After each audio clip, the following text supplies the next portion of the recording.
Vamos lá, gente. Vamos começar? Deixa eu, antes de começar, já explicar uma coisa para vocês em relação ao DISC que vocês fizeram, tá? Alguns de vocês receberam lá em conforme. Para não dar confusão, esse em conforme é o C do DISC, que durante o treinamento vocês vão perceber que eu vou tratar isso como analítico. Tá? Então o DISC ele é formado por 4 letras. O D, o I, o S e o C. Né? O D é o dominante, o I é o influente, o C é esse conforme, que para vocês aparece em conformidade, mas que a gente vai lidar com esse conforme como se fosse analítico, ok? E o S é de estável. Então, se você tem aí em conformidade, significa que você é analítico. Está dentro do que a gente vai trabalhar aqui de perfil comportamental. Então, primeiro, sejam bem-vindos a esse treinamento. Eu sei que alguns de vocês estavam bem ansiosos para passar por ele.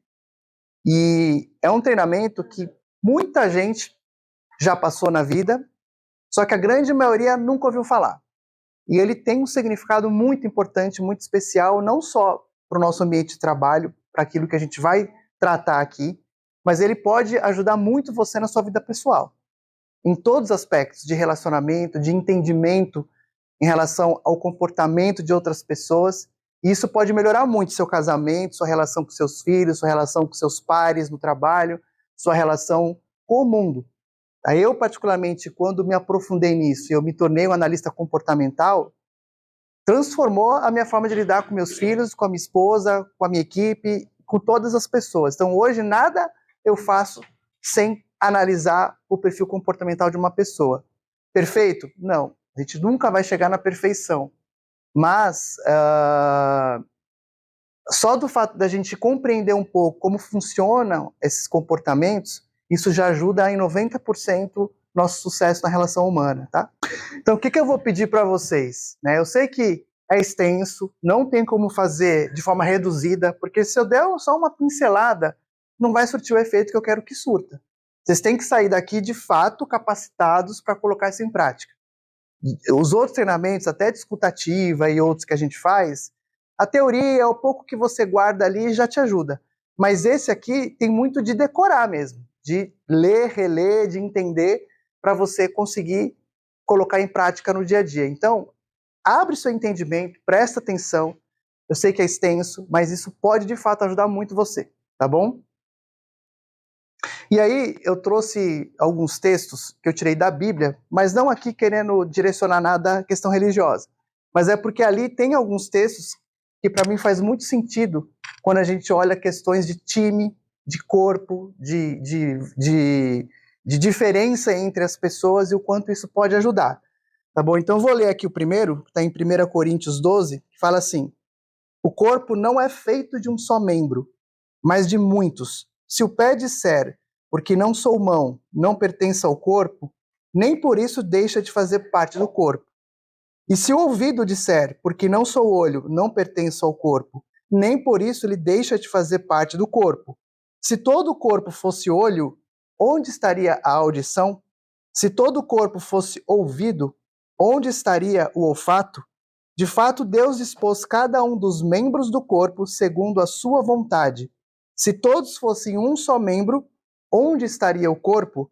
Assim, há muitos membros, mas um só corpo.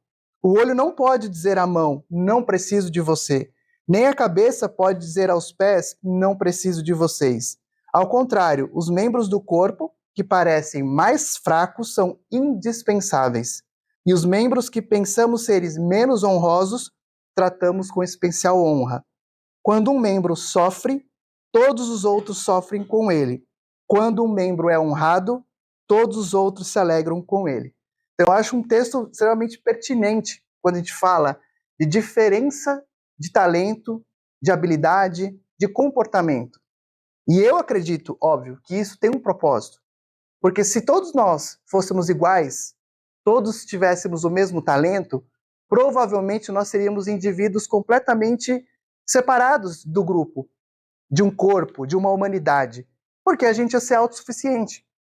Eu acredito que existe um propósito da gente não ser perfeito em tudo, para que a gente tenha uma autodependência um do outro, e para que ninguém tenha esse senso de que eu sou mais importante do que o outro, ou aquilo que a pessoa é no comportamento, não, eu não preciso. É o que o texto fala aqui, né? Independente se o ouvido, o olfato, o olho, a mão, o pé, cada um tem uma função no corpo. E quando você machuca o dedinho, ali você começa a entender o quanto ele é importante. Talvez uma mão, o olho, a voz poderia falar, mas dedo não tem importância. E esse texto é legal porque ele traz uma visão de corpo, e esse corpo aqui eu quero trazer como equipe, como empresa e como equipe do lar, muitas vezes. Seu marido, sua esposa, seus filhos, seus pais, qualquer tipo de relacionamento no final, ele precisa ter esse conceito logo de cara, de que nós precisamos uns dos outros. E nós vamos ver que não tem um perfil melhor do que o outro. Todos vão ter problemas, benefícios, habilidades e pontos de melhoria. Alguns vão trabalhar melhor em alguns aspectos, mas em outros não. Então a gente vai falar sobre isso. Muitas vezes um ponto positivo, de um lado, ele pode ser um ponto de melhoria do outro. Uma pessoa mais dominante, que tem mais facilidade de ter foco em resultado, de ter habilidade de começar as coisas, de ser foco em tarefa, ela do outro lado pode ter um grande problema em dar atenção às pessoas, em perceber o ritmo alheio. Então, em algum aspecto, quando eu preciso de uma pessoa com foco em resultado, que seja rápida, que traga proatividade, que produza muito, isso é visto como um ponto positivo. Mas coloca ela num ambiente onde o que mais é necessário é empatia, é paciência, é escutativa. Essa pessoa não vai ser bem vista. Então percebe que um ponto forte também pode ser um ponto de melhoria? E um ponto de melhoria num certo olhar pode se tornar um ponto forte no outro? Então quando a gente começa a desbloquear o nosso cérebro, a gente começa a entender isso, a gente se torna menos crítico. E a gente começa a ter um pouco mais de empatia e até de compaixão com uma outra pessoa que às vezes é um calo no nosso pé, ou uma pessoa que a gente tem dificuldade de relacionamento, ou que a gente não gosta da postura dela, do como ela fala, do como ela age. Mas será que ela faz isso por maldade? Ou será que isso está intrínseco ao perfil dela?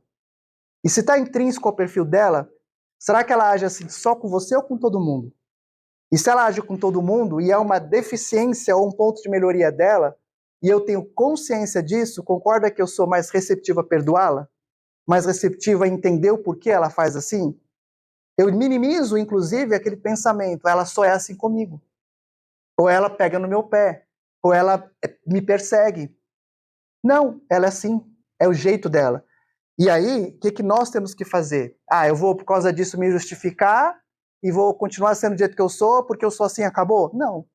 Eu entro no conhecimento, no autoconhecimento, na inteligência emocional, para, sabendo os meus pontos de melhoria, eu consigo minimizar eles. É por isso que a gente tem o conhecimento não só para lidar melhor com o outro, mas é que para a gente se conheça, para que a gente saiba aonde a gente peca e aonde eu tenho que ter atenção.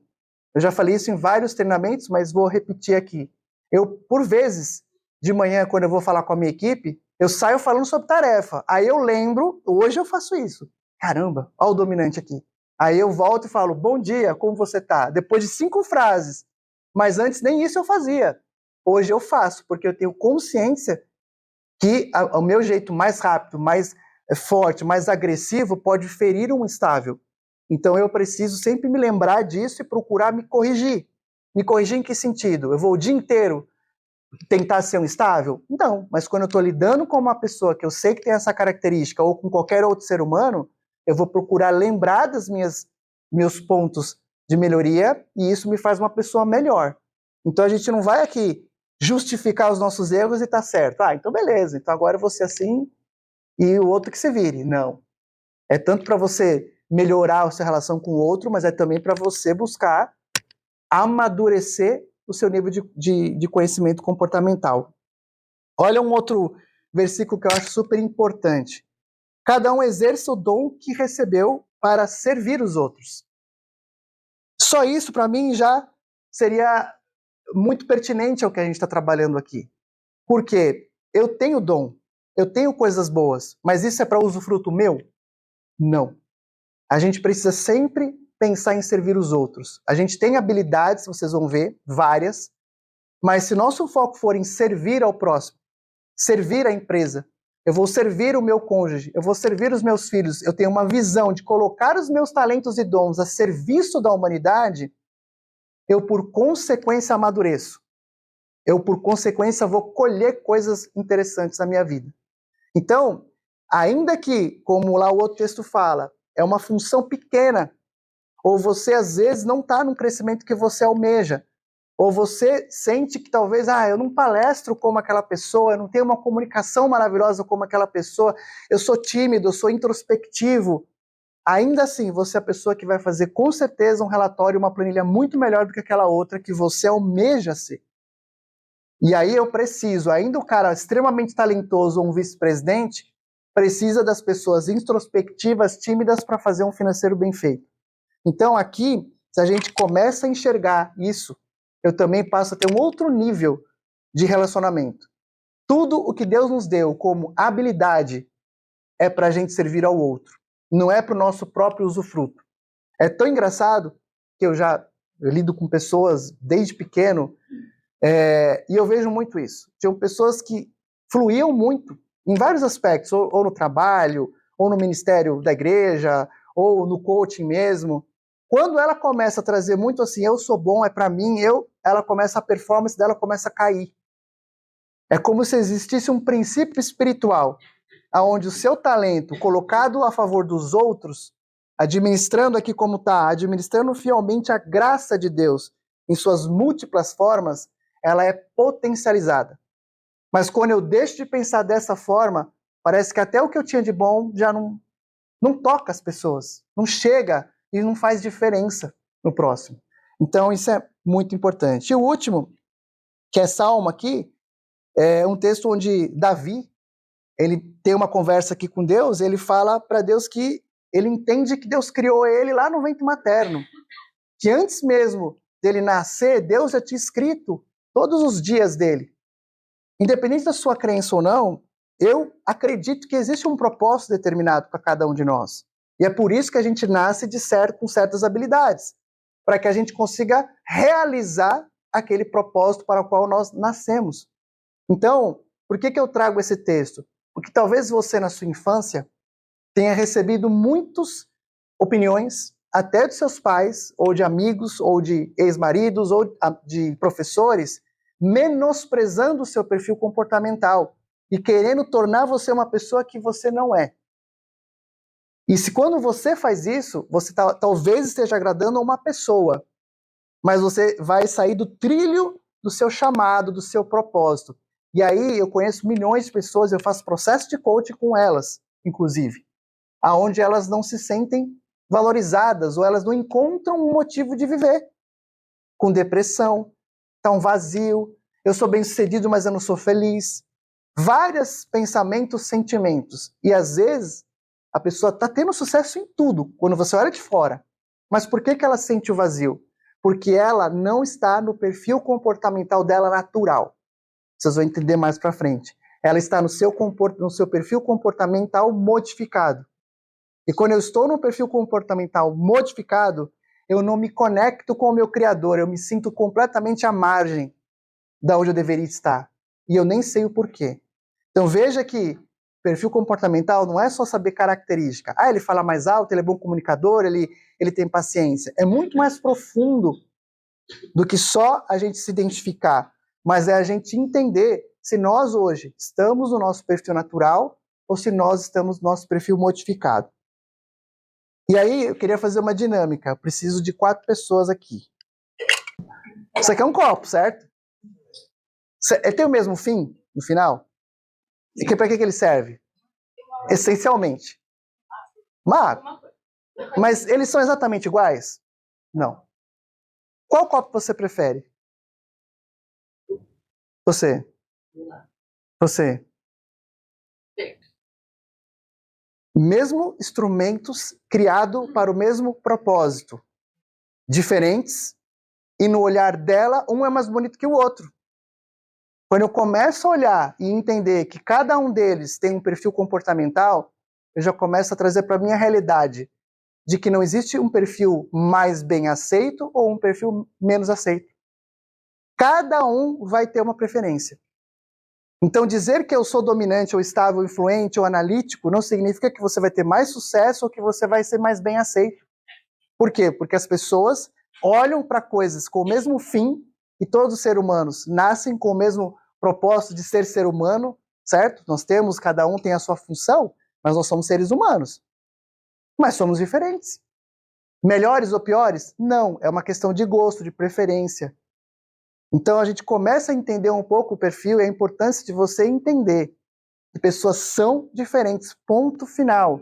Você pode não se dar bem com uma pessoa por causa de um perfil que ela tenha. E isso também não é um problema pessoal da pessoa, é uma tendência. Mas se eu sei isso, de novo, eu melhoro a minha comunicação. Agora eu quero ver, vamos falar sobre visão de mundo, porque isso aqui não é só ser diferentes, o mesmo propósito, mas a gente enxerga de forma diferente a mesma coisa. Rafa, você vai usar isso aqui como se fosse uma lupa. Certo? Tá me vendo aí? Uhum. Então olha isso aqui, ó. Olha essa parede, fecha o outro olho. A luz do copo. Que cor que você mais enxerga aí, essa parede? Azul. Mas ela é uma parede. Sim. Mas ela é branca. Ou, sei lá, bege. Mas você tá vendo ela como? Faz a mesma coisa que ele. Lilás. Lilás. Mas ele não tá vendo a mesma parede? Mas por que para ele é azul e para ele é lilás? Agora faz você a mesma coisa. Vermelho. Nós vamos descobrir isso aí, doutor. Verde. Mas vocês estão vendo a parede. Que cor que é a parede? Não é? Pra mim é branco. É gelo. Olha só, hein? Olha só, hein? Sem o copo, um já falou que é branco, o outro amarelo. Mas ela é parede? Nós estamos vendo a mesma coisa, mas se a gente começar agora aqui a justificar, a gente não vai chegar num consenso. Cada um tem uma visão diferente da mesma coisa. Então, às vezes, você olha para uma pessoa mais introspectiva, ou que não tem tanta habilidade de comunicação, e você a critica. Ou você acha que ela talvez não tenha potencial. E os pais fizeram isso conosco, infelizmente. Meu filho, eu não aguento mais ser chamado pela sua professora porque você não para quieto, você não para de falar na classe. Para de falar, meu filho. Para de falar. Eu não quero mais ser chamado na escola porque você não para quieto. Filho, o certo seria, filho, show de bola, você vai ser excelente comunicador. Faz uma forcinha só para você se controlar um pouco. Mas é isso aí, manda pau, desenvolva a sua comunicação. Mas por que o professor acha que é ruim? Um comunicador, um artista, um Faustão da vida, qualquer pessoa que tem um talento nato de comunicação, ela vai ficar parada na cadeira, gente? Não vai. E você quer que ela pare por quê? Ela, como pai, como ser humano, como marido, como chefe, a gente tem que dar uma diretriz assim, se controla, mas não menosprezar. Pode sentar, obrigado, viu? Vocês entendem como isso é sério?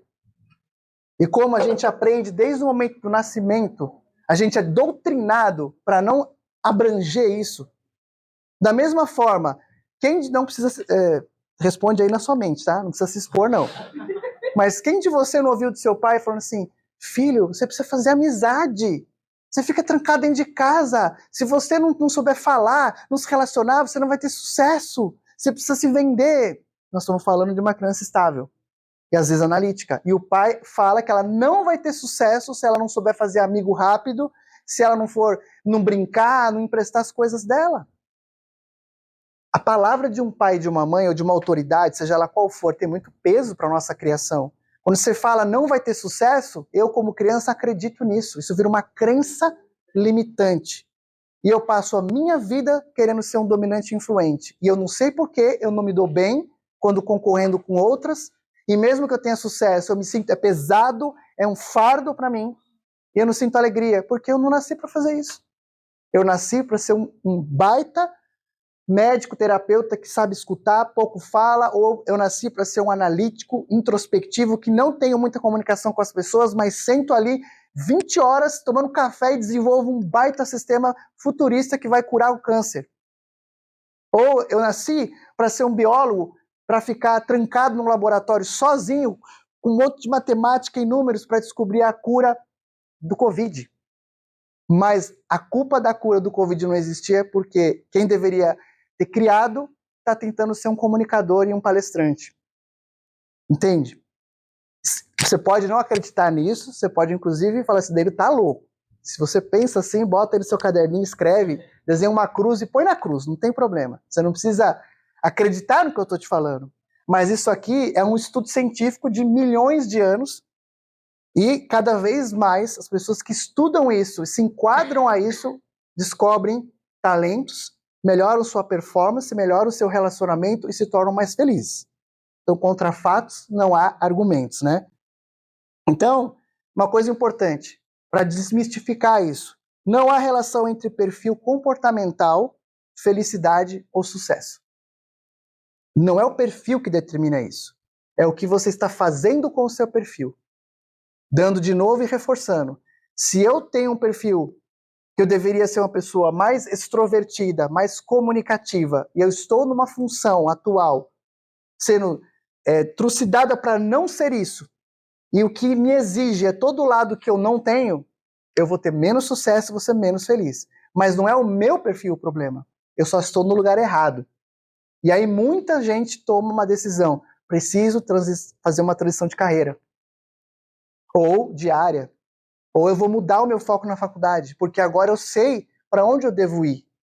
Agora, a pessoa que escolheu errado, ela está fadada ao insucesso? Não. Ela vai ter um trabalhinho adicional para ela ter sucesso. E para ela ser feliz. Mas se ela já está num estágio onde não tem a menor condição dela voltar lá do zero, né, e começar de novo, muitas vezes ela busca uma adaptação. Então vamos supor, eu sou um financeiro, mas eu acabo de descobrir que eu nasci para ser palestrante. O que eu faço? Crio um canal no YouTube e vou explicar finanças num vídeo.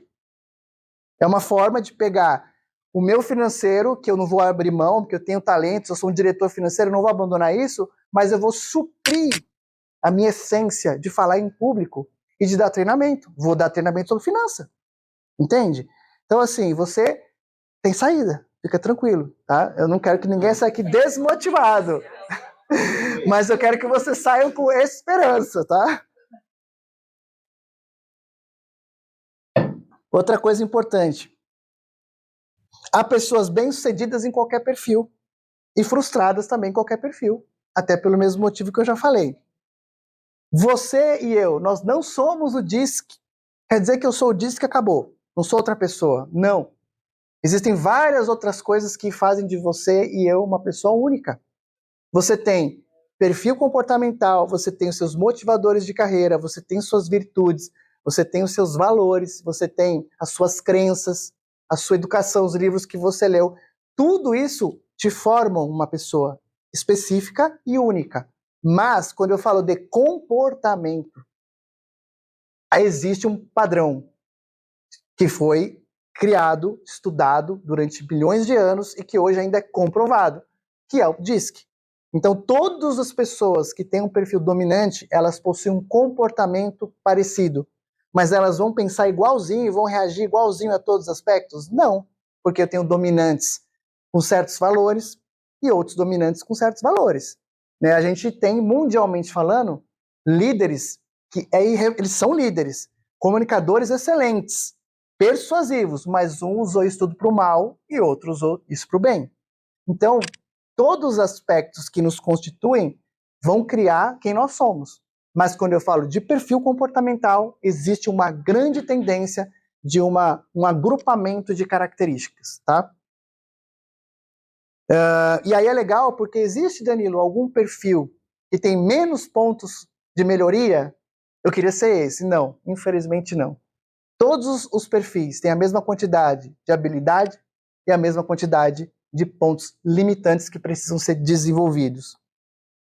E a gente pode mudar o nosso perfil? Pode.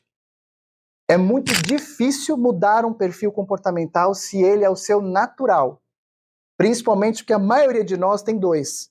É raro ter um puro, que a gente fala. Mas quando eu sou um perfil puro, eu posso ter uma variação? Pode. Se eu era 35% de dominante, conforme eu vou me desenvolvendo, esse dominante pode baixar para 29%, mas ele continua sendo o primeiro. O que acontece é que eu vou chegando mais próximos de um equilíbrio.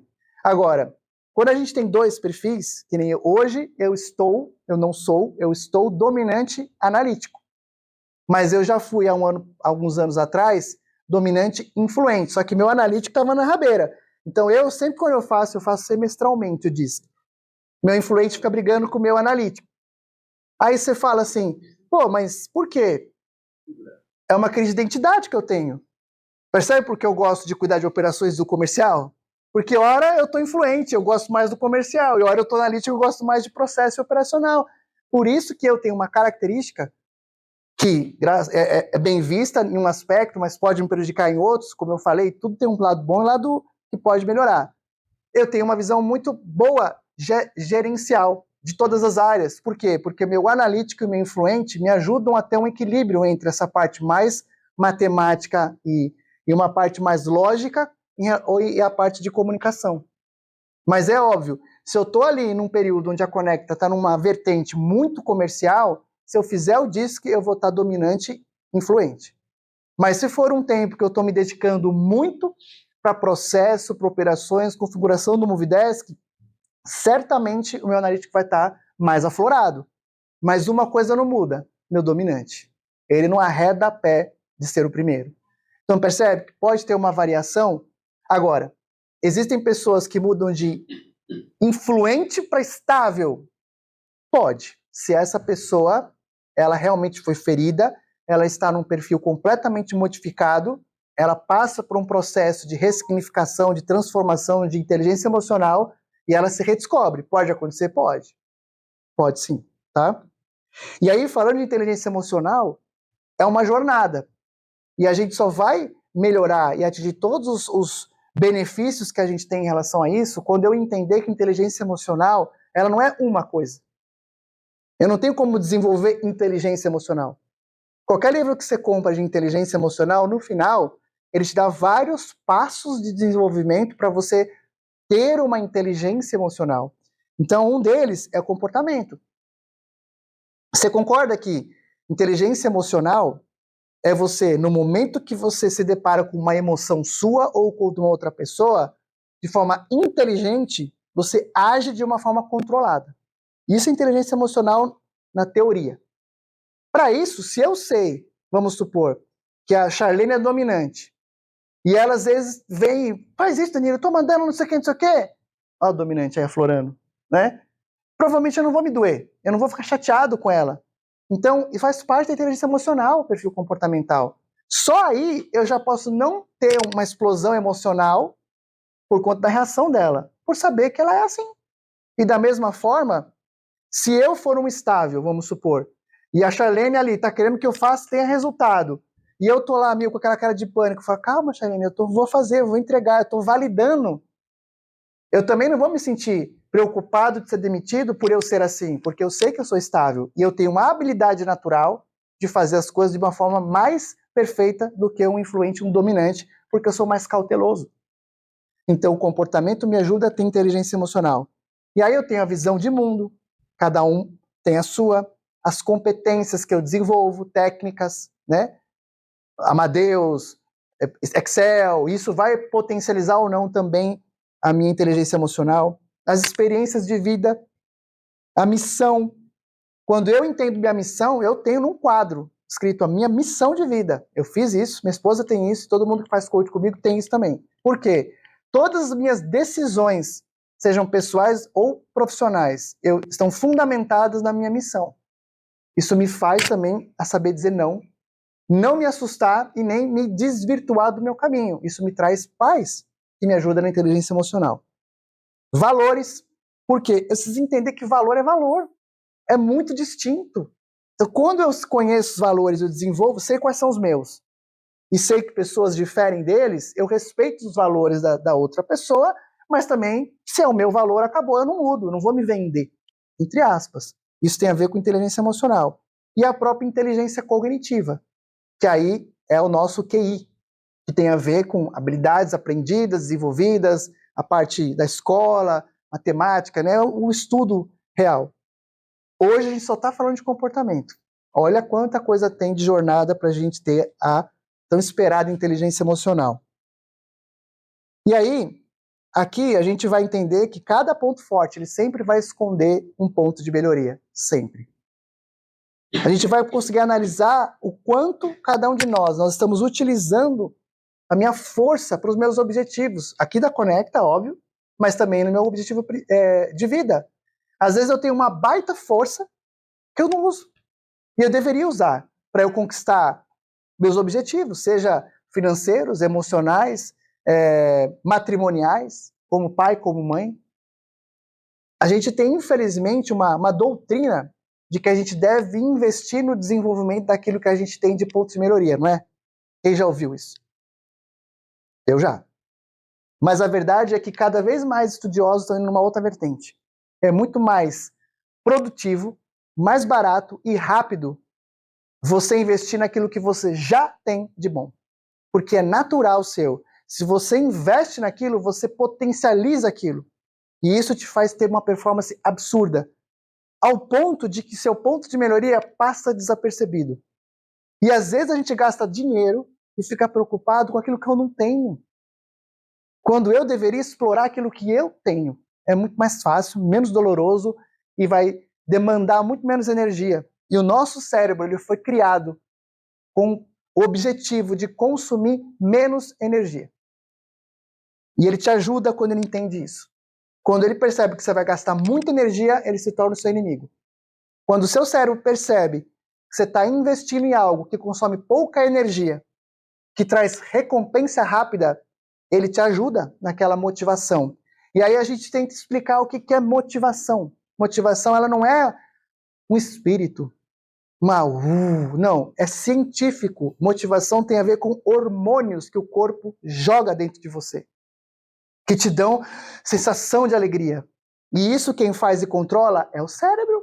Então, alimente o seu cérebro, que ele vai jogar o hormônio certo e você vai ser uma pessoa motivada e feliz. Interessante isso, né? E aqui a gente vai analisar como esses pontos de melhoria podem estar impedindo o meu avanço, né? E aí aqui rapidamente eu trago um pouco de história, porque aqui existem analíticos. E os analíticos precisam de fundamentação teórica, senão eles não se conectam com o conteúdo. Então os influentes dominantes, passa um pano, tá? Falando de história, por que isso é importante? Porque desde lá da época, do comecinho da humanidade, já existiam cientistas, pessoas querendo categorizar as pessoas, entender o comportamento humano. E a primeira pessoa a fazer isso foi Sócrates, né? Que inclusive Hipócrates, quer dizer, que ele é considerado o pai da medicina, inclusive. Só que lá ele tentou criar 4 tipos de perfil fundamentados na medicina, que era o que ele conhecia. E ele começou a identificar, tratando de pacientes, que dependendo do tipo de fluido principal do corpo daquela pessoa, ele percebia uma semelhança de comportamento. Então, o cara que era mais sanguíneo, ele era uma pessoa mais alegre. Se tinha uma predominância de bile negra, não me pergunte o que é isso, não faço a menor ideia, seria do tipo triste. Bile amarela, entusiasmado. E uma pessoa que tinha mais relação com o fluido do pulmão era uma pessoa mais calma. Então, desde lá, isso já é estudado. Inclusive, alguns personagens de Shakespeare foi fundamentado na teoria de Sócrates. Hipócrates, quer dizer. Só que aí, mais pra frente, Carl Jung, ele era um psiquiatra suíço, ele começa a desenvolver um outro tipo de tipologia que não tinha a ver com a questão do fluido do corpo humano, e ele traça, então, 4 tipos de perfil, que ainda hoje, algumas escolas de coaching, algumas pesquisas trabalham, inclusive, com esse estudo que ele fez, que são produtor, sensitivo, intuitivo e analítico. Se a gente for fazer uma semelhança aqui, o produtor seria o dominante, o sensitivo, o influente, o intuitivo, o estável, e o analítico, o conscientious aí que a gente comentou. Só que foi lá em 28 que esse psicólogo chamado William Moulton, ele faz um livro e ele começa a analisar pessoas normais, pessoas que não tinham nenhum problema psicológico ou físico, E, estudando essas pessoas, ele traz uma teoria complexa chamada DISC, onde ele traz 4 grupos: os dominantes, influentes, os estáveis e os consensus, que a gente traduziu para analítico. Inclusive, Malton, ele tinha um ímpeto, ele queria sempre a verdade. E ele criou, inclusive, a Mulher Maravilha, que o principal arma dela é aquele laço da verdade. Ele criou o detentor de mentiras, para vocês terem uma ideia.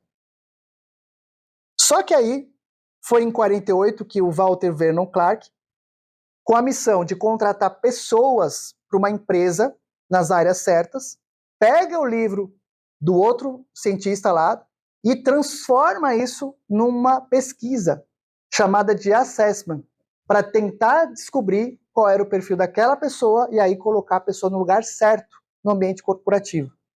E essa é daí que vem todos os tipos de DISC que vocês podem imaginar e pesquisas que vocês respondem. A pesquisa que vocês responderam é um tipo de assessment que faz e é baseado nessa teoria. Todas as escolas de coaching, todos os processos aí que você responde são iguais? Não. Todos têm que dizer se você é dominante, influente, etc. Mas os algoritmos por trás podem ser diferentes. Todos eles precisam ter um nível de classificação científica para ser validado. E aí qual é a vantagem? Por que a gente para uma empresa quase durante 4 horas para fazer esse tipo de coisa? E eu sei que isso, no fim, vai trazer resultado para a Conecta. Não só de relacionamento entre vocês, mas de entendimento de líder e liderado, mas também de resultado com o nosso cliente, de aumento de conversão de venda, uma série de aspectos. Então, possibilita o aprimoramento das habilidades de liderança e do relacionamento interpessoal, permite a construção de metas congruentes com cada composição de perfil, levando-se em consideração os seus pontos fortes e pontos de melhoria, diminuir conflito e ruído de comunicação entre colaboradores e equipe, oferecer um direcionamento eficaz para a contratação e recolocação de colaboradores de modo a colocar as pessoas certas nos lugares certos, aumentar a produtividade por meio de congruência entre diferentes tarefas e seus respectivos perfis e construir equipes de alta performance. Então, você acha que tem a ver? É coerente fazer isso numa empresa? Totalmente, né?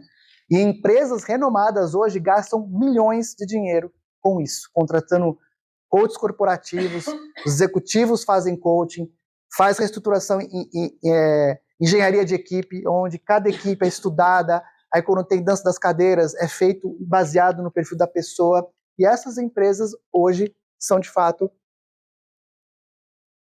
referência no que elas fazem. Então existe toda uma ciência por trás e uma comprovação de que vale a pena.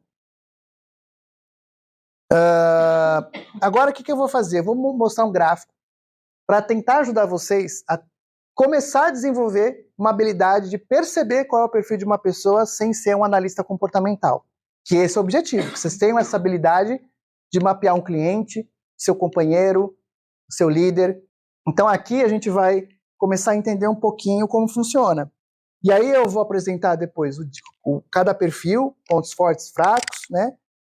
E conforme eu for falando dos perfis, começa a tentar identificar pessoas conhecidas. Primeiro, se identificar, para ver se realmente você concorda com isso. Mas se você não for daquele perfil, tenta trazer aqui um parente, um pai, uma mãe, que você vê que é assim. Porque aí você vai ter facilidade para lembrar depois, tá? Então vamos lá. Todo mundo aqui há de concordar comigo que tem pessoas que enxergam a vida como se a vida fosse um ambiente favorável. Sabe aquela pessoa de que, em vez dela falar que ela está matando um gigante por dia, é muito bom viver, olha que lindo, olha que maravilha, aí está na pandemia, que ótimo, porque assim eu fico mais tempo com a minha família, ou seja, não importa o que aconteça, o olhar dela costuma ser favorável, ela tem uma tendência de ser grata, ao invés de murmurar. Mas eu tenho pessoas opostas em relação a isso. Pessoas que... por que está voltando? Pessoas que olham a vida como um ambiente mais desfavorável. É aquela que faz as coisas porque se não fizer, ninguém faz. Como é que tá indo? Gigante por dia. E aí, trabalho? Tá feliz com o seu trabalho? Tem que trabalhar, né? Se trabalhar, como é que eu vou ganhar dinheiro? Uma pessoa que costuma ser crítica.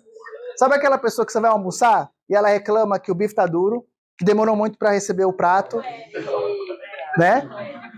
Pessoas que têm uma tendência de ter um olhar mais negativo. Existe isso, e isso já é uma primeira classificação, se você conhece a pessoa, para já saber mais ou menos onde ela se enquadra. Da mesma forma, eu tenho pessoas muito mais ativas. Você mal terminou de falar, ela já está fazendo. Você nem explicou direito, ela já está fazendo, já está buscando, está pesquisando faculdade, está realizando. Ela tem facilidade de começar a fazer as coisas. Mas eu tenho um grupo de pessoas que tem uma postura muito mais passiva, que demoram. Elas pensam, elas analisam, elas olham o comentário de quem comprou aquele negócio para saber se funciona. Não é verdade? Ela pesquisa. Calma, espera. Mas já vai fazer? Mas a gente tem que pesquisar. Eu conheço alguém que comprou. Vamos falar com a pessoa, vamos estudar, vamos visitar. Então, isso é verdade ou não? Vocês concordam com isso? Então vamos lá. Como que eu consigo perceber o que a pessoa é? Se a pessoa ela é uma pessoa que tem uma visão mais favorável e ela é realizadora, você percebe que ela é mais de realizar, de fazer? Pronto, você já descobriu, ela é influente. Pode ter certeza, ela tem um índice de influente alto. Agora, se a pessoa, ela também é uma pessoa motivada, com o olhar positivo da vida, mas ela é mais introspectiva, mais passiva, você já descobriu, ela é estável. Agora, se ela tem uma postura ativa e ela tem uma postura mais desfavorável à vida, ela provavelmente é dominante. E por último, os analíticos, que também têm uma postura muito mais passiva e introspectiva e também é uma pessoa mais crítica e desfavorável. E aí, é muito legal, porque tem muita gente que vê pessoas duras, briguentas assim, e fala, ó, o dominante aí. Não. Um dominante não necessariamente ele é violento ou ele é rude. Às vezes, quem é rude demais não é um dominante, é o analítico. Porque ele é perfeccionista.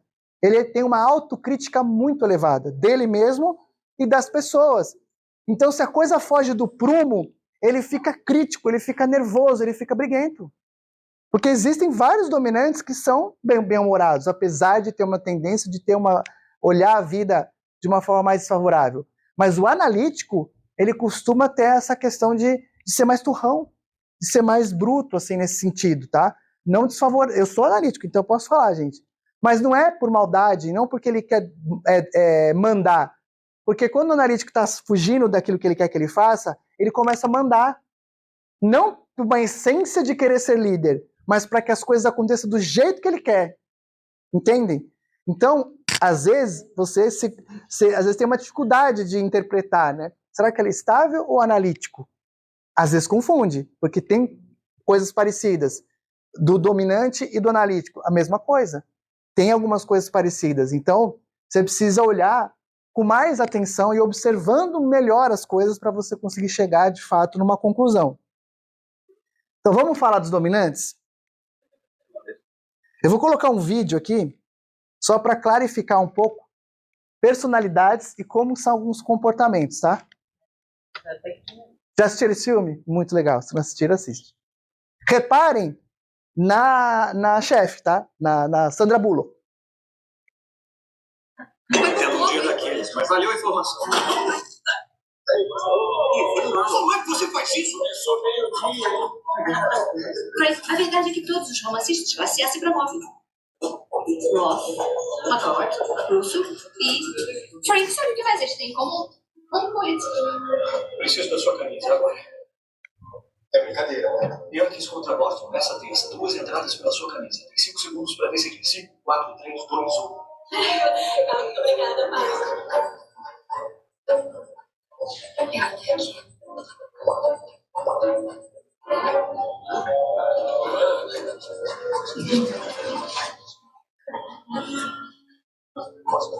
Deu bom dia para todo mundo, né?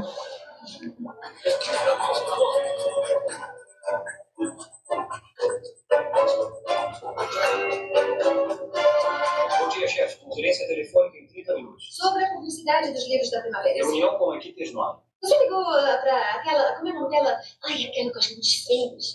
Janet. Isso, Janet. Eu liguei para ela e disse que se ela não trouxer os textos a tempo, ela perde a data de lançamento. O seu advogado da imigração ligou e disse que... Cancela a conferência, transfere a reunião para amanhã e vai cozinhando o advogado. E vai até o RP e manda eles prepararem um anúncio para a intenção. O Frank vai aparecer na obra. Poxa, bom trabalho.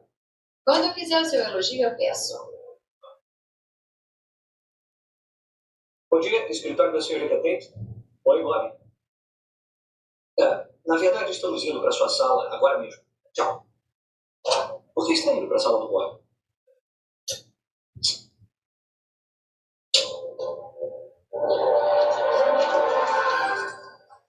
Pegou a vassoura.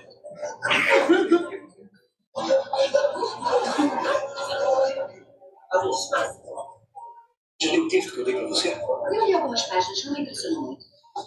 Posso dizer uma coisa? Não. A verdade é que eu já li milhares de textos e esse é o primeiro que eu dou para você. Tem uma história incrível ali e é o tipo de história que você costuma publicar.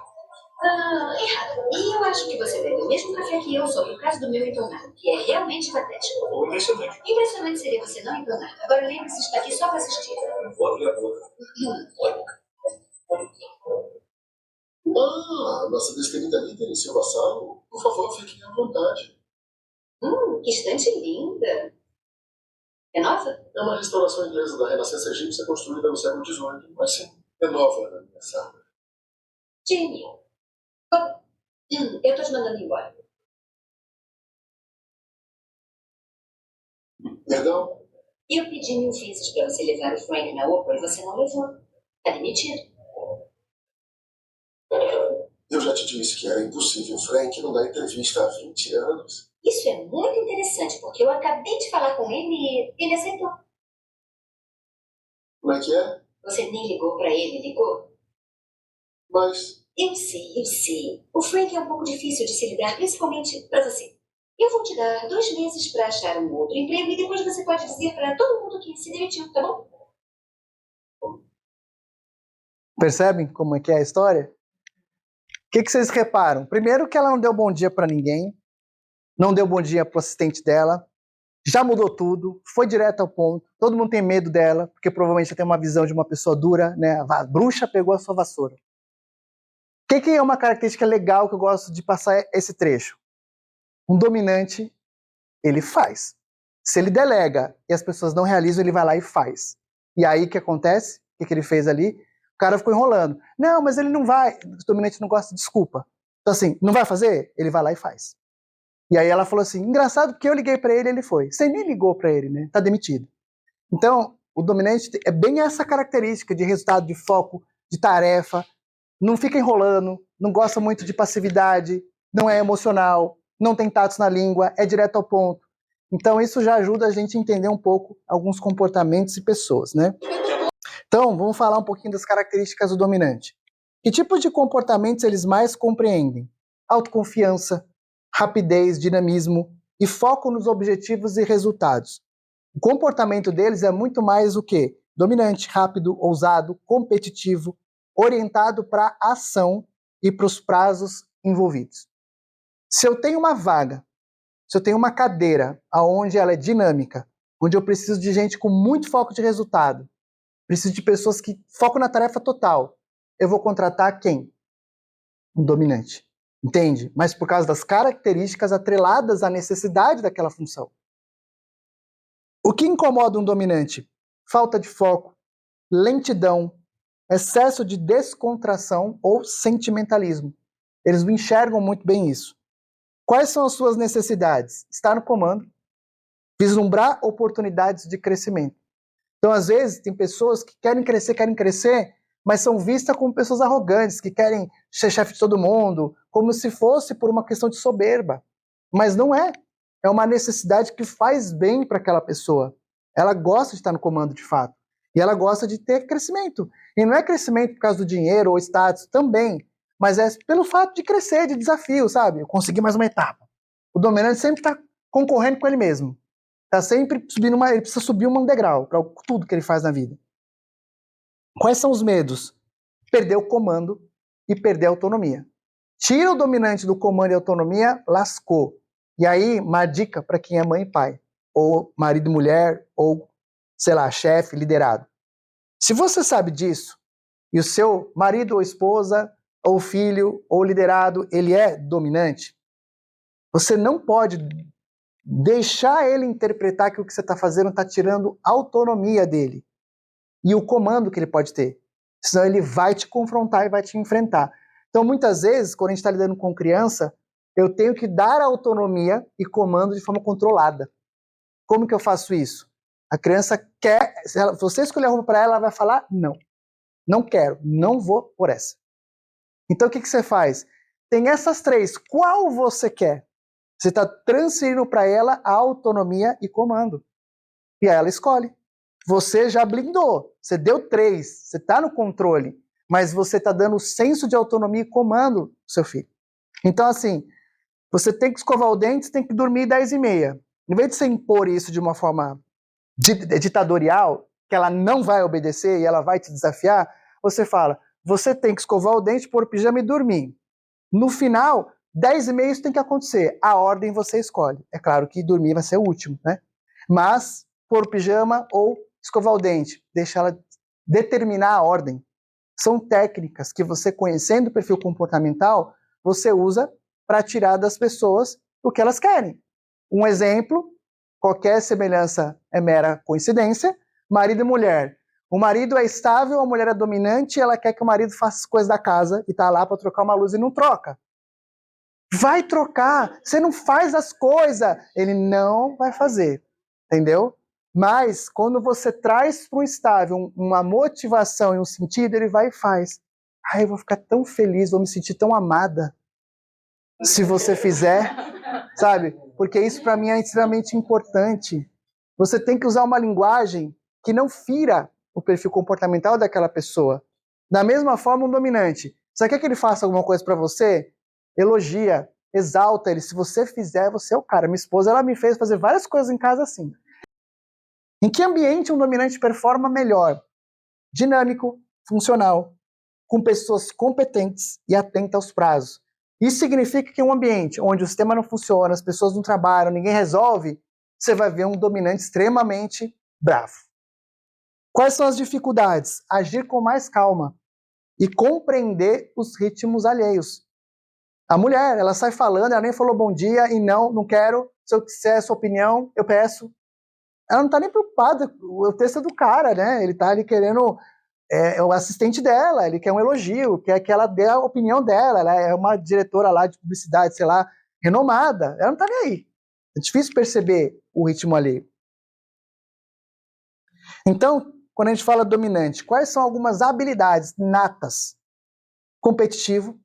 Então, se eu tenho algo e um ambiente que requer pessoas extremamente competitivas, para um dominante isso não vai ser problema. Voltado para o resultado, direto, objetivo, determinado, audacioso, enérgico, gosta de comandar, movido a desafio. Qual é a contramão disso? Quais são os pontos de melhoria de um dominante? É impaciente, agressivo, intolerante, arrogante, insensível. E esse arrogante não é que ele é de fato, mas é a interpretação da postura dele que leva as pessoas a achar que ele é arrogante, né? Porque no final, não importa o que você é de fato, importa a interpretação que as pessoas têm de você. Então, todo mundo já enfrentou situações desse tipo. Mas não foi isso que eu quis dizer, mas a pessoa está lá chateada com você, ou ela interpretou errado, você não quis em nenhum momento ferir ela ou dizer aquilo, mas ela interpretou que sim. E aí vai convencer ela de que não foi. É difícil, não é? A maioria dos problemas de relacionamento é isso. É uma falta de interpretação do que o outro quis dizer. Raras exceções, os psicopatas e as pessoas do mal, ninguém faz algo premeditado para magoar o outro, mas mágoa, não é? Então, dicas de comportamento. Como que eu vou me relacionar com um dominante, tá? Isso aqui não é para o dominante, isso aqui é para quem vai lidar com o dominante. Haja com autoconfiança e sem hesitar. Valorize o tempo. Seja mais objetivo. Se eu estou falando com um cliente que é dominante, seja do B2B ou B2C, eu não vou ficar falando do destino e floreando e da regra tarifária. Seja objetivo, ele está com pressa, ele não quer ficar falando com você no telefone. É preço e bora, entendeu? É assim, assado e tal. É mais fácil de conversão de venda. O que evitar? Perder o foco e agir com muita calma. Agir de maneira descontraída ou sentimental. Exceder nos detalhes. Ser muito flexível no começo. Por quê? Porque o dominante, se você for muito flexível, qual é o problema disso? Vai ser do jeito dele. E às vezes você não pode. É uma regra tarifária, é uma regra da empresa. Então, se você é muito flexível, ele vai te dominando e daqui a pouco você deu tudo para ele, você já não ganhou mais nada, você está tendo prejuízo, né? Você tem que ter um nível de imposição também, senão ele deita e rola. O que fazer? Foque na solução, nos números e resultados a serem atingidos. Permita que ele seja o primeiro ou que ele saia na frente. Mostre o quanto que ele irá crescer ou ganhar com aquilo. O quanto ele é diferenciado. Fulano, se você colocar a minha plataforma de viagem na sua empresa, você vai sair na frente de todos os outros bancos, porque nenhum outro banco tem um precificador dinâmico. É isso que vende para ele. Para um analítico, nós já estamos contando o ecossistema há não sei quantos, 50 e tantos anos no mercado. Nós fomos reconhecidos pelo selo de garantia do ESG. Instagram, né? O dominante, ele não vai olhar no perfil da pessoa para ver se ele pode comprar aquilo. Ele se convence pelo vídeo e se o vídeo for rápido. Porque tem uns que faz 1 hora que eu começo, já desligo e falo, tá louco. Pode ser bom, já me irrita de um tal jeito que eu não compro. O Gustavo, ele vai clicar no Instagram, vai no Reclame Aqui, ele vai ver o YouTube, vai ver se alguém comprou, para tomar a decisão. Então eu tenho que, quando eu falo de venda, quando eu falo de perfil, e até de RH, não dá para ser uma coisa só, porque eu não vou atingir todo mundo. Nas propostas, faça propostas menores, mais objetivas. Coloque os resultados esperados e os valores nas primeiras páginas. Dê ênfase ao status da sua empresa. Possíveis de pontos de melhoria, então, de quem tem esse estilo alto. Ser menos autoritário e controlador. Precisa trabalhar isso. Ter mais paciência. Ter mais disposição para ouvir o que as pessoas têm a dizer, prestar mais atenção nos detalhes que fazem diferença, estar mais aberto às ideias dos outros membros da equipe, buscar um consenso do grupo ao invés de tomar as decisões sozinho, ter mais cuidado para explicar os porquês de suas propostas, ter mais cuidado com o seu tom de voz e com a linguagem corporal para evitar mensagens de agressividade, desenvolver mais as habilidades interpessoais, fazendo um esforço para reconhecer os sentimentos e desejos dos outros, ser mais amigável, acessível e flexível. Se eu for treinar e eu tiver que colocar uma lâmpada aqui, uma sirene, dominante, cuidado, são esses os principais que eu preciso ter de cuidado. Tudo bem até aí? Tá fazendo sentido para vocês? É claro que aqui eu estou sendo peguei alguns exemplos bem aflorados, né? É os puros 100%. É só para vocês conseguirem entender.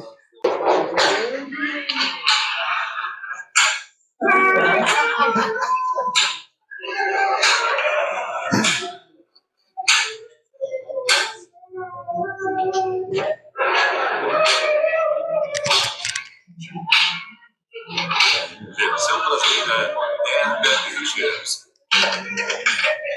Oi, tio Phil! Como é que vai? Eu não sou seu tio Phil. Ai, foi mal, cara. Eu devo ter entrado na casa errada.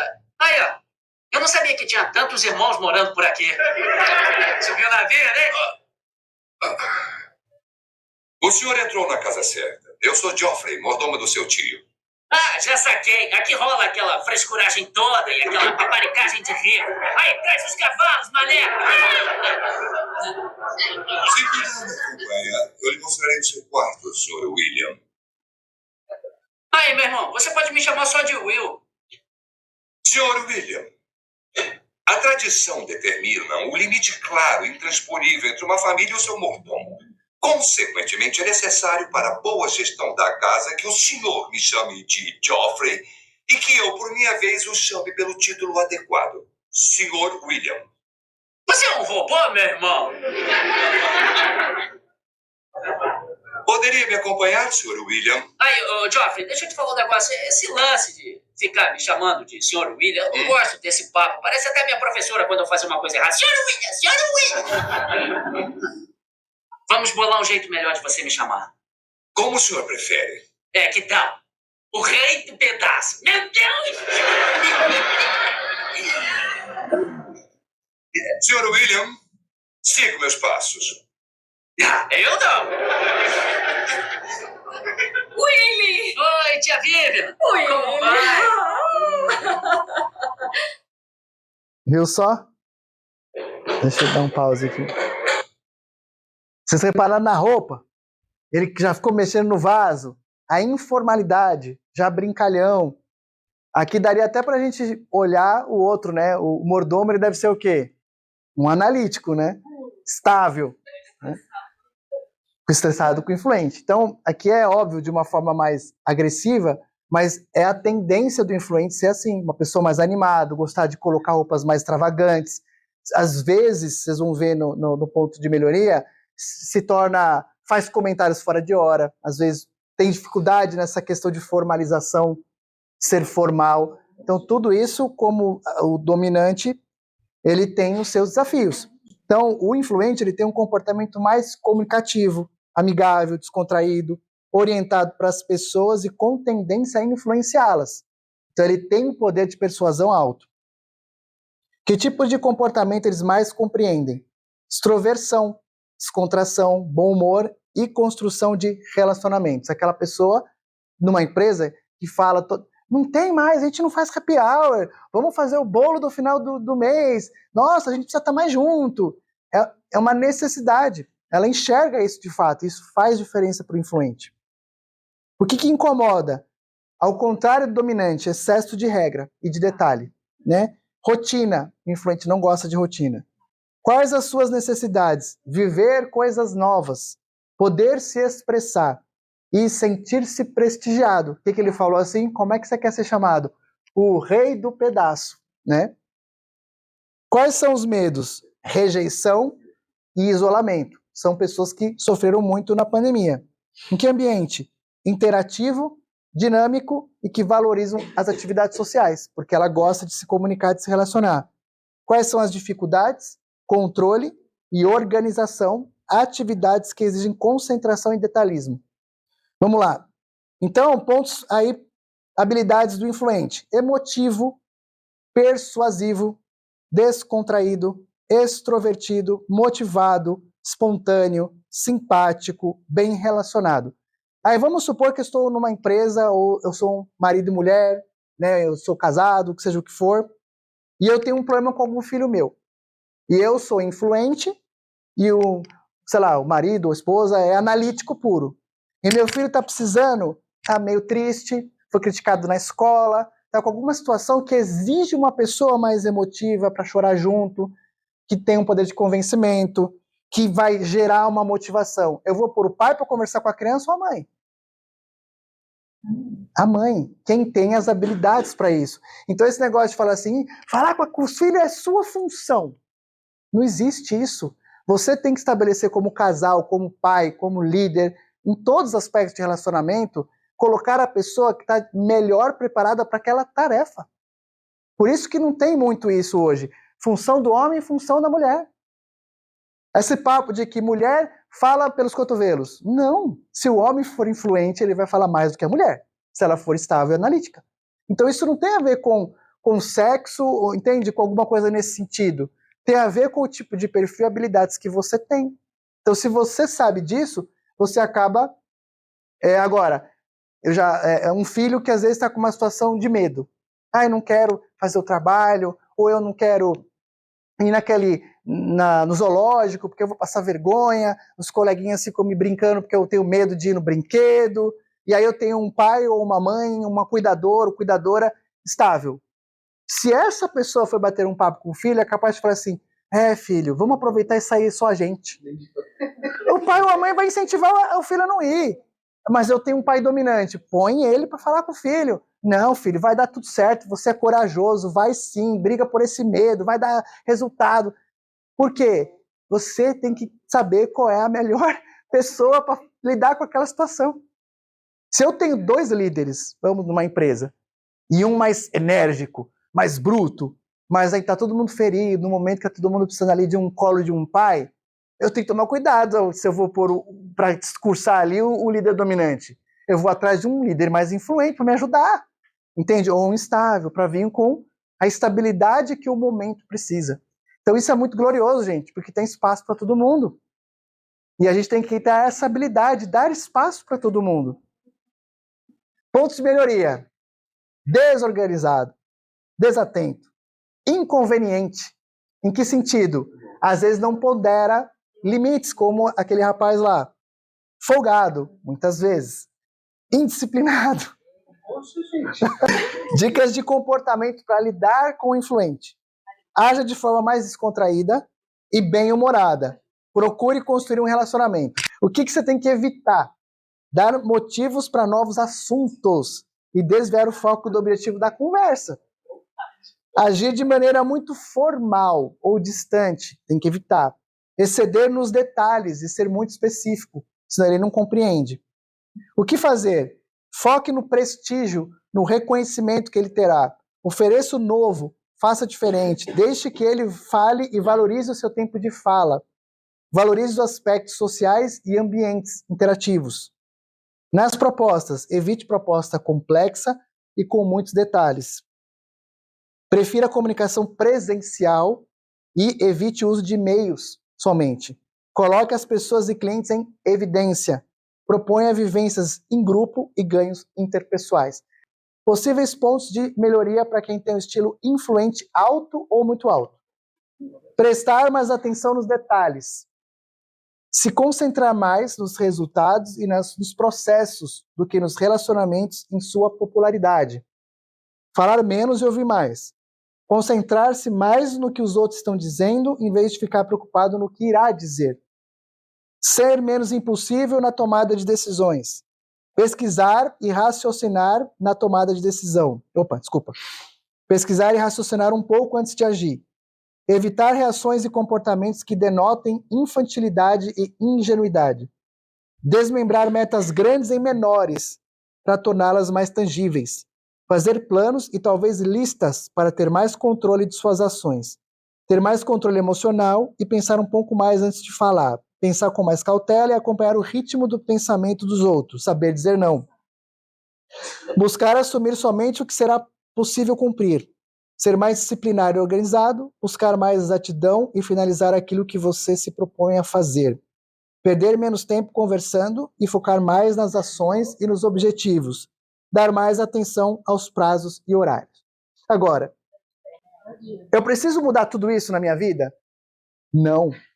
Você precisa entender, na sua roda da vida, qual é a área que você não está desempenhando o que você gostaria de estar desempenhando, ou qual é o feedback que você tem recebido de seu esposo, esposa, filho, líder.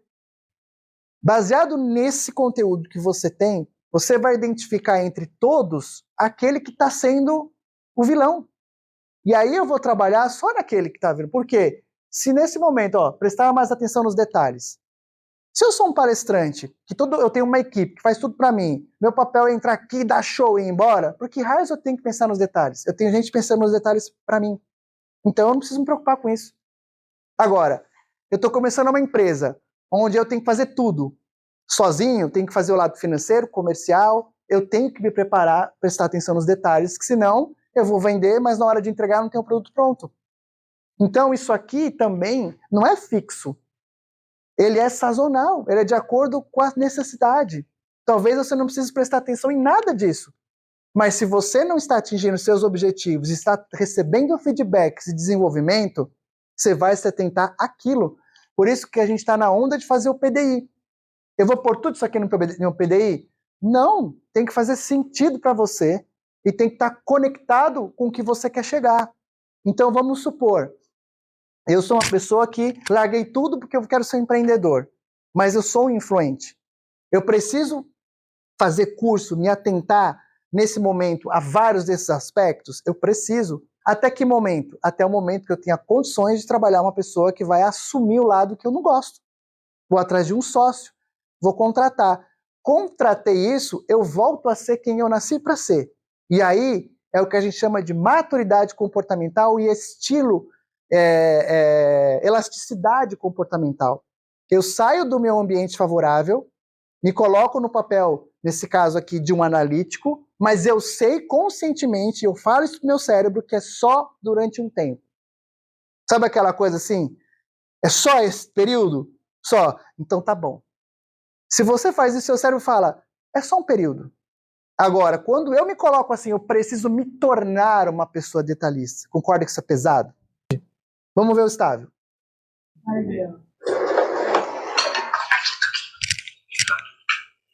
Passa o leite, tudo. Faço sim. Quando alguém da família me pede alguma coisa, eu faço. Diferente de outras pessoas aí, né? Que outras pessoas? Ah, nada não, meu filho. Imagina, é que o Tuquinho anda meio estressado. É claro que eu ando estressado, né? Passo o dia na faculdade e a noite inteira trabalhando.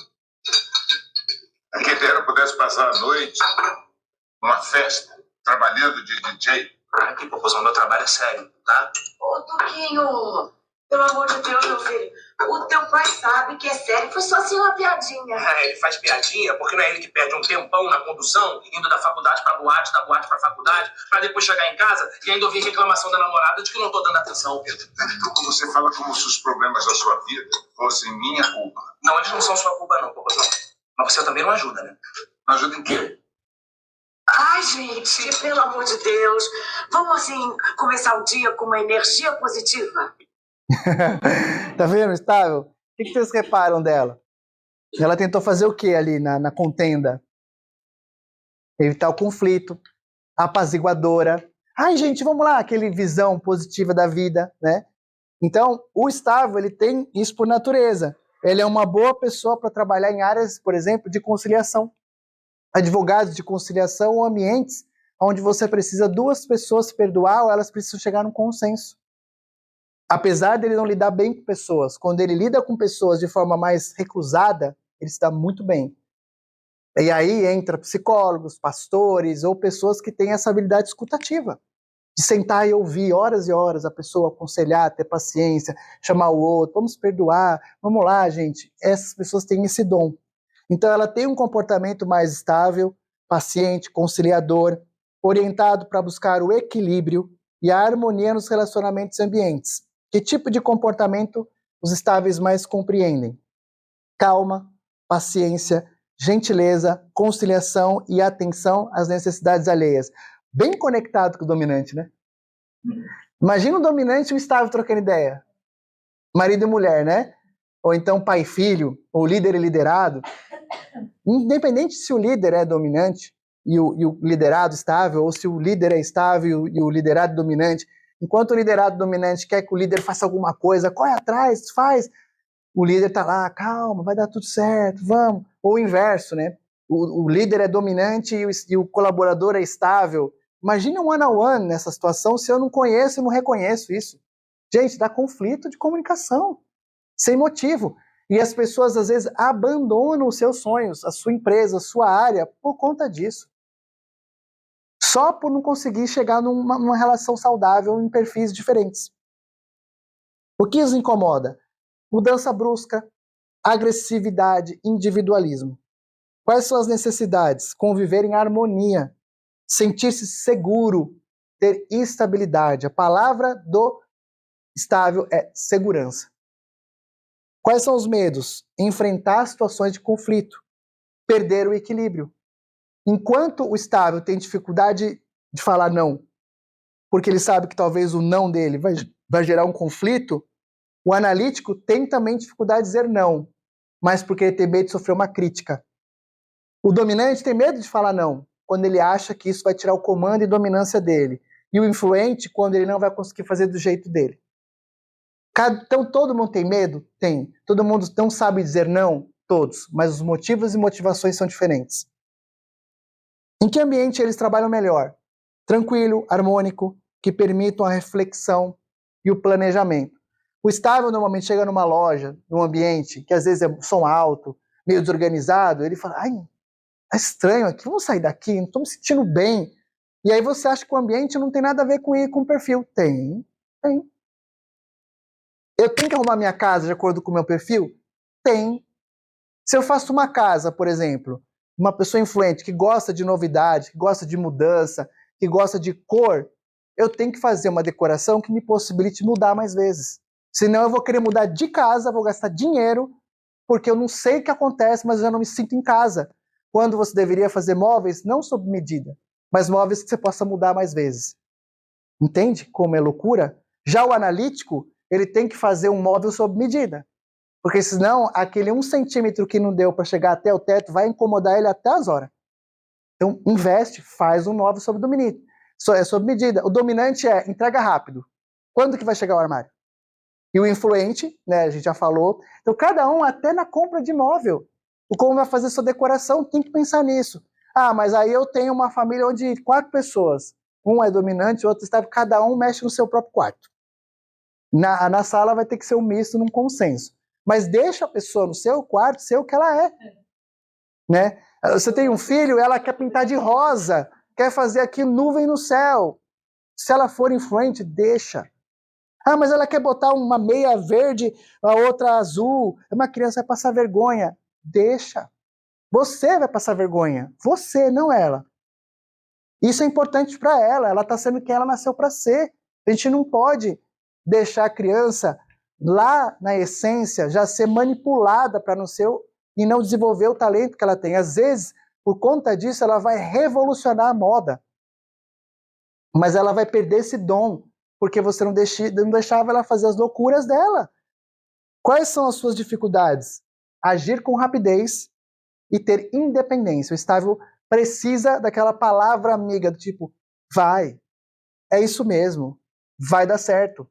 Então, às vezes, você tem um esposo, esposa, amigo, filho, seja lá o que for, que toda hora liga para você e fala, ó, eu vi isso aqui, posso fazer? É assim, e você fala, meu Deus, faz, para de me perguntar. Não fala mais isso para a pessoa. Não fala mais isso para a pessoa. Ela precisa disso. Basta você, por amor e compreensão, virar e falar assim, pode, vai, é isso mesmo. Vamos lá. Habilidades de um estável. Simpático, amável, disciplinado, perseverante, bom ouvinte, dedicado às pessoas, introvertido, reservado.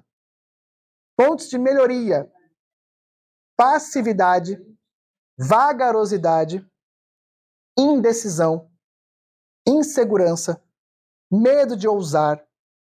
Então, se você é estável, né, você já sabe o que tem que fazer. Dicas de comportamento: haja de maneira o quê? Mais tranquila, mais conciliadora, seja atencioso, seja gentil, senão ele já se fecha. Cliente ligou bravo porque não recebeu o reembolso. Ele é estável? Conciliação, mais tranquilo, seja atencioso, seja gentil, porque ele quer só dizer que vai tudo dar certo. Olha, eu sei, eu te entendo. No seu lugar eu também ficaria muito bravo. Mas olha, vamos lembrar que o mundo passou por uma situação, muita gente morreu por conta disso, não é verdade? Então, hoje, as companhias estão sim dando reembolso. Em breve, você vai ter. O que eu posso te dizer é, você vai receber. Fique tranquilo. Mas talvez demore um pouquinho. Você tem que ir na pegada dele. Um dominante, ele já não quer saber, ele quer advogado, ele vai... E aí você vai na objetividade dele. Olha, no momento eu não tenho reembolso ainda. Mas como eu disse, vai ser feito. Quando? Não tem essa data. Se você dá margem de querer fazer uma conciliação com o cara, não vai rolar. Não vai rolar. Por que evitar? Ser muito impositivo e agir com pressa. Passar uma imagem mais individualista. Apresentar uma postura muito firme e enérgica. Pressionar, entrar em conflito ou propor mudanças rápidas. Agora eu vou fazer uma pergunta aqui capciosa. O que evitar? Apresentar uma postura muito firme e enérgica. Você tem que evitar isso, né? Será? Eu sou um líder. Eu preciso entregar. Eu tenho uma equipe que é estável. Como que eu vou fazer ela sair da comodidade, dar segurança para ela e fazer ela ter foco no resultado? Porque eu tenho uma data se eu não apresentar uma postura muito firme e enérgica. Isso aqui é para evitar num relacionamento do dia a dia comum, isso é possível. Mas muitas vezes, se a equipe ela é formada por pessoas estáveis e analíticas, o líder que vai ter mais sucesso é um dominante, não é o contrário. Que se a gente olhar aqui, é a pessoa que você fala, não vai dar certo. Depende do objetivo da empresa e de que área que você trabalha. Por quê? Se é uma área que tem muito analítico estável, mas é uma área que precisa ter rapidez e agilidade, se você coloca um líder estável, vai todo mundo amar esse líder? Vai. Vai todo mundo dar 10 para ele? Vai. Mas isso não necessariamente vai garantir o emprego de todo mundo. Porque pode ser que seja uma área que não entrega. Sempre bate só 60%, 70% da meta. Mas faz uma pesquisa de clima, tá tudo lindo, maravilhoso. Eu amo meu líder, só que, infelizmente, temos acionistas. Então, às vezes, você tem que aquilo que você precisa evitar, às vezes é o que você tem que fazer. Assim como um dominante que está perdendo o controle, e a gente fala, evite ser muito passivo, evite... Não, se você está no descontrole e você precisa controlar um dominante, você tem que fazer o inverso. Você tem que ir com passividade, sim. Acalma. Você tem que trazer a empatia, o raporte para o dominante, para ele baixar a bola. Então percebe que ainda assim, quando eu falo aqui do que evitar, há momentos em que é o que você tem que fazer. O que fazer? Mostra que você se preocupa com as pessoas envolvidas. Tenha paciência e dê o devido tempo para que ele decida. Se preocupe em como o projeto será implementado. Na proposta, valorize o planejamento e seja mais específico, dê garantias, minimize os riscos. Procure agregar e valorizar os possíveis ganhos sociais, o SG, a empresa associada, a ONG não sei das quantas, e etc. Isso é importante para muita gente e hoje a juventude atual tem uma tendência de se importar mais com esse tipo de coisa. Por isso que as empresas estão cada vez mais investindo selos onde ela mostre que ela é preocupada com o meio ambiente, com LGPD+, e assim outros temas. Pontos de melhoria. Um estável aí, me ajuda a ler. Vamos fazer o estável sair da zona do conforto.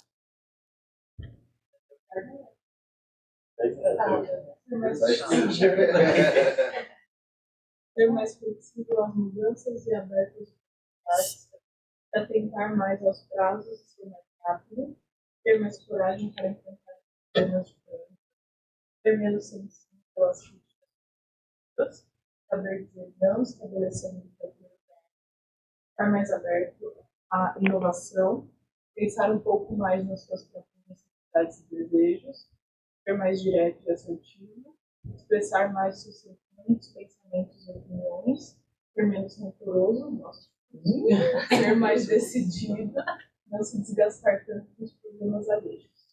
Esse desgastar menos com os problemas alheios. Isso é uma coisa que a gente trabalha muito com pessoas estáveis que estão se sentindo sobrecarregadas, principalmente no ambiente familiar. Por quê? É aquela pessoa que quer resolver o problema de todo mundo da família. Aí o marido, a esposa ou os filhos falam, você não dá atenção para nós, você está sempre preocupado com os outros. Então é muito bom você se preocupar com os outros, mas o estável precisa tomar cuidado, porque senão ele vai carregar o mundo, e ele não consegue carregar o mundo. Ele precisa pensar nele, ele precisa pensar nos outros. Então, às vezes, essa sensação de estar sobrecarregado tem muito a ver com o perfil comportamental. E a gente acha que não, né? Mas tem. Analíticos. Vamos lá. Vamos ver os analíticos agora. Esse é muito legal. Todos são, mas esse é engraçado.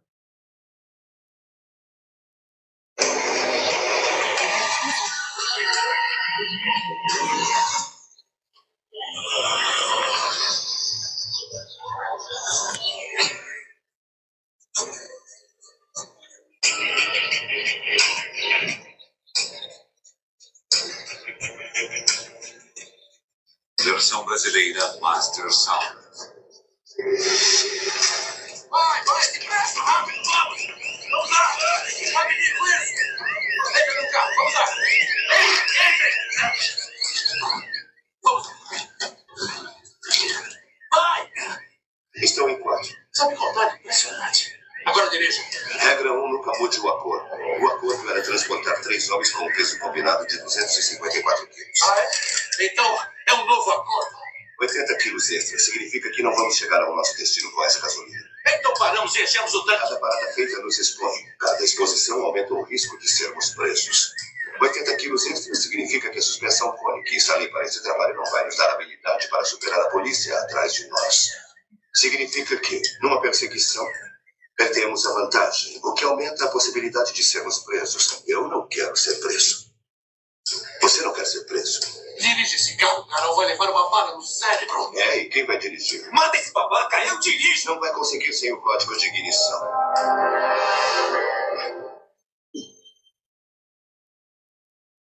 Três homens, 254 quilos.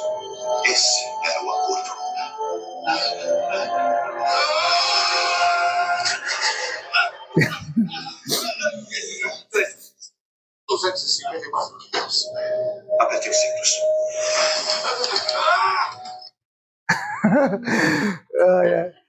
Agora me fala, né? Você percebe como ele é detalhista, como ele sabe de cor e salteado, ele conhece até como o carro é feito, o que vai impactar, o que não vai impactar. Para uma pessoa que está com pressa de resolver um problema, um negócio desse deixa ela louca. Mas se, dependendo do que está sendo feito, você queria morar num prédio construído por um cara desse ou por um cara influente? O influente, provavelmente, ele fez a parte externa e fez maravilhoso, como um grande arquiteto criativo que ele é. Mas na hora de fazer algo que precise desse nível de detalhe, por conta de colocar as coisas em risco, eu prefiro colocar na mão de um detalhista, de um analítico, perfeccionista. Agora, ele sofre? Sofre. E eu, como líder, vou ter um desafio de também não deixar o analítico ficar analisando trocentas mil vezes e entregando as coisas. Então chega uma hora que ainda que ele já viu 3 vezes, mas ele quer ver a quinta e a sexta. E sempre vai ter alguma coisa para ajustar. Então nessa hora que líder é importante para um analítico. Um dominante, às vezes, um influente. Por quê? Vai tirar ele da zona de conforto e falar, já tá bom, pode fazer, entrega, vai, entrega, põe no ar. Se der errado, a gente conserta. Precisa ter um equilíbrio em relação a isso. Porque senão, se eu não tenho o tempo suficiente, eu vou ter que ter um equilíbrio entre análise e ação, né? Então, o analítico, comportamento mais cauteloso, exigente, detalhista, orientado para fazer as coisas com precisão e qualidade. Só que a gente sabe que na vida nem sempre a gente vai fazer tudo da melhor forma possível. Você tem que usar aquilo que você tem da melhor forma possível, tentando sempre fazer o melhor possível. Mas nem sempre isso vai dar. E aí, falando de uma forma corporativa, esse é um grande desafio. E é um grande desafio que eu já passei em vários momentos como gestor líder. O equilíbrio entre qualidade e produtividade. Isso é um grande desafio. Porque é óbvio que quanto mais gente eu tenho numa empresa, num atendimento, numa operação, mais eu tenho chance de atender bem o cliente nesse sentido. A questão é que se eu aumento o volume de venda e proporcionalmente eu sempre aumento o volume de pessoas, eu nunca vou aumentar o lucro. E eu não sou pago para isso. Nós não estamos aqui para isso. Nós estamos aqui para dar dinheiro para o acionista, mas ainda assim dar o melhor que a gente pode para o cliente e o melhor serviço. Então, tem empresas, às vezes, que entram em processo de falência. Por quê? Porque tem na sua autarquia pessoas que não conseguem dar esse passo importante de assim, cara, eu sei que eu vou ter reclame aqui. Eu sei que vou pisar na bola com o cliente. Eu sei que eu corro risco. Mas ou eu faço isso, ou eu fecho as portas da empresa. Que tipo de comportamento eles compreendem? Atenção aos detalhes, descrição, prudência e pensamento lógico. Que incomoda? Falta de regra e especificações. Desorganização e descontração. Quais são suas necessidades? Fazer certo. Ter tempo e condições para se preparar. Um analítico pode fazer uma palestra? Vai ser desconfortável, mas ele pode. Só que você tem que dar tempo para ele se preparar. Ele tem que dominar o assunto, senão ele não consegue, ele trava. Quais são os medos? Medo de errar e de enfrentar crítica. Em que ambiente? Reservado, organizado e que permitam uma maior concentração e precisão. Quais são suas dificuldades? Iniciar projetos. Se expor. Então, quais os pontos, habilidades aí? O analítico. Quem pode ler? Precisa. Realista. Atento. Trago. Foco na tarefa. Exigente. Tem alto padrão de qualidade. Produtivo. Busca a informação e pontos de melhoria. Perfeito. Humorado. Com certeza. Não é não. Crítico demais. E é interessante, né? Porque quando a gente fala assim de pessimista, ele é pessimista porque ele lembra o gráficozinho, tem um olhar negativo lá da vida. A gente na vida precisa de um pouco de fé, né, gente? Se a gente for olhar a política, o país, o governo, e a gente fosse atentar muito assim o que estamos fadados a acontecer, vamos chorar todo mundo junto porque é uma desgraça. mas a gente precisa ter um quê aí de esperança às vezes, né? Dicas de comportamento, então. Haja de maneira mais tranquila e conciliadora. Seja atencioso, seja gentil. Que evitar? Ser superficial e apressado. Agir de maneira descontraída, íntima demais, ou forçar a amizade. Oferecer muitas opções de escolha. Vai demorar muito para tomar escolha, né? Vai ter que pesquisar tudo antes. O que fazer? Dê atenção aos detalhes e prepare-se para atender um cliente mais exigente. Seja específico, criterioso, preciso. Sugira ambientes mais reservados e silenciosos. Nas propostas, faça propostas com mais detalhes e não poupe referências. Dê garantias e minimize os riscos. Coloque um resumo e os valores de investimento nas últimas páginas. Já viram no Instagram, quando você clica no vídeo mais detalhes, que tem o que o pessoal chama de página de venda? Já viram isso? Já repararam que ela tem uma estrutura muito parecida em todas as páginas de venda? Às vezes começa com um vídeo, depois vai para um texto, depois vai para o testemunho, depois vai para o prazo do Hotmart de 7 dias. Cada uma daqueles steps estão ali para falar com cada perfil comportamental. Se eu tenho certeza que eu quero vender para um dominante, eu não preciso colocar depoimento, por exemplo. Mas para o analítico estável eu preciso. Então, tudo isso é técnica, gente. É técnica, não é o acaso. Para nós, que somos uma empresa comercial, a gente precisa aprender isso. Pontos de melhoria. Ser menos exigente consigo e com os outros. Ser menos crítico e valorizar as diferenças. Se concentrar mais em fazer a coisa certa do que fazer todas as coisas direito. Estar mais aberto a outras ideias e opiniões. Pensar mais no grupo e nas pessoas envolvidas. Trabalhar mais em grupo do que sozinho. Estar mais atento às necessidades, emoções e sentimentos dos outros. Delegar mais tarefas e aceitar ajuda. Ser mais decidido e corajoso. Se automotivar mais. Ser menos perfeccionista. Ser menos analítico e exigente com questões menores. Tá? E aí aqui, para a gente terminar essa primeira parte, a gente almoçar, alguns exemplos de personalidades com os perfis. Então, quando eu falo de dominante, o Steve Jobs, o Abílio Diniz, a Hortência, o Bernardinho, Maria Gabriela, o Justo. Você, quando assistir a isso, vocês não concordam? Que eles demonstram esse tipo de dominância, autoridade, agressividade em tudo que eles fazem? Só que, olha que interessante. Aqui a gente tem um técnico, certo? De vôlei, e uma jogadora de basquete, não tem? Ok.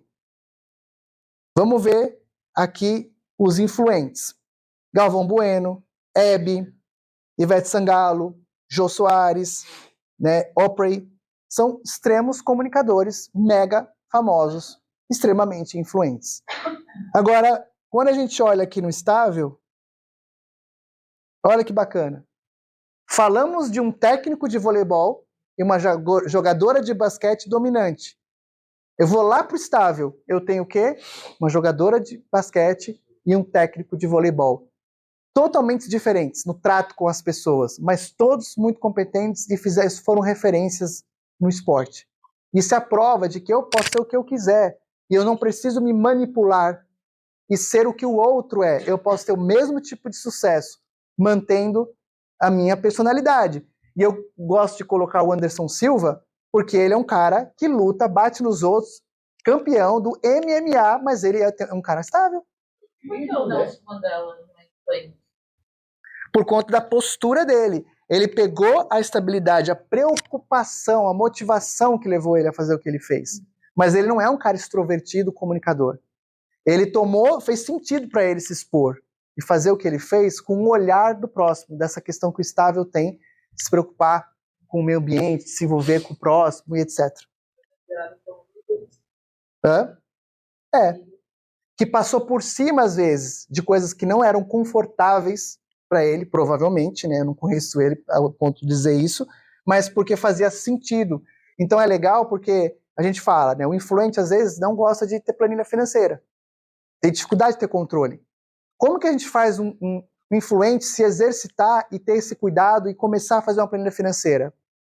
Dizendo para ele que aquela viagem que faz muito sentido para ele e a troca de roupa e a novidade que ele quer experimentar depende da finança dele. Aí ele consegue ser um bom financeiro, porque ele colocou um sentido naquilo. Então, assim, tudo na vida a gente tem que buscar um sentido para a gente conseguir sair da zona de conforto quando tem a ver com uma inabilidade. E aqui, os analíticos. Kaká, por exemplo, é um jogador de futebol, reconhecido na mídia, se relacionava bem, tinha essa estabilidade de ser um cara apaziguador, mas na prática, pelos estudos das pessoas que acompanhavam ele era uma pessoa extremamente analítica dentro ali do papel que ele exercia no time. Joaquim Barbosa, Bill Gates, Mônica Bergamo, Teresa May. Então são pessoas aí muito famosas que colocaram as suas principais habilidades em favor do próximo. Lembra? No começo? Servindo. Não quiseram ser outras pessoas. Pegaram aquilo que eles têm de melhor e conseguiram sucesso como qualquer outro. Todas as pessoas têm os 4 perfis. Então, mas em tal situação eu me vejo muito como analítico. Ok, você tem analítico, você tem dominante, todo mundo tem os 4. A questão é o percentual que você tem de cada um. É o que predomina no seu comportamento. Então, às vezes, você fala assim, eu senti falta de algo. Mas se esse algo está lá em 24%, que é perto ali do meio, ele tem muita influência no seu comportamento. Não necessariamente eu não tenho nada. Depende do percentual. Para você pontuar, esse perfil tem que ter no mínimo 25%. Mas às vezes você tem 24 de influente. Ele não apareceu aí como influente. Mas 24, meu amigo, é 25. Você tem muita probabilidade de se comportar como influente. Então depende muito do percentual. Isso vai fazer, e você vai se ver em alguns momentos com essas características. Por isso que todo mundo pode se aperfeiçoar, porque a gente tem os 4. Aqui é uma predominância, mas você tem os 4. Tá? Então, se você tem um perfil aí muito próximo dos 25, 22, aqui não aparece percentual, mas no disco que eu aplico, ele vem uma pizza dizendo percentual. Então, se ele tem 21, 18% daquele perfil, ele tem alta influência no seu comportamento. Você vai se identificar com isso. Mas aqui a gente está falando do predominante, tá? Só esse e a gente para, prometo. Só para a gente seguir aqui na sequência. E eu já falei um pouco sobre isso, então vou ser mais breve. Como é que eu sei que esse perfil é de nascença? Ou é um perfil modificado? Tá? Existem 2 termômetros aí. Se você hoje tem os desafios no dia a dia, e você, apesar de ter o peso, às vezes a tristeza vem, né, o medo, você se sente capacitado, habilitado para lutar essas guerras, naquilo que você é, que você tem, provavelmente você está dentro do seu perfil natural. Se quase tudo que você enfrenta hoje na sua vida é muito pesado, e você não sente que você tem habilidade, é quase que assim, mano, eu vou morrer, eu não vou conseguir passar por esse desafio. Pode ser um termômetro de que você está num perfil modificado. E o perfil modificado muitas vezes acontece por causa de um evento de injustiça que aconteceu na sua história, que te machucou naquela inabilidade. E por conta disso você assassinou aquela habilidade que para uma outra pessoa, um pai, uma mãe, um professor, um chefe, declarava que era uma inabilidade. E você passou os anos tentando ser uma pessoa que você não é. Então, isso não dá para saber fácil, tem que aplicar várias ferramentas, tem que, de fato, fazer um acompanhamento, mas o bate-pronto aqui é você ter essa sensação. Não, há situações que realmente é muito complicado para mim, mas na maioria do tempo, de um modo geral, minha vida é leve para mim. Eu me sinto capacitada para os desafios.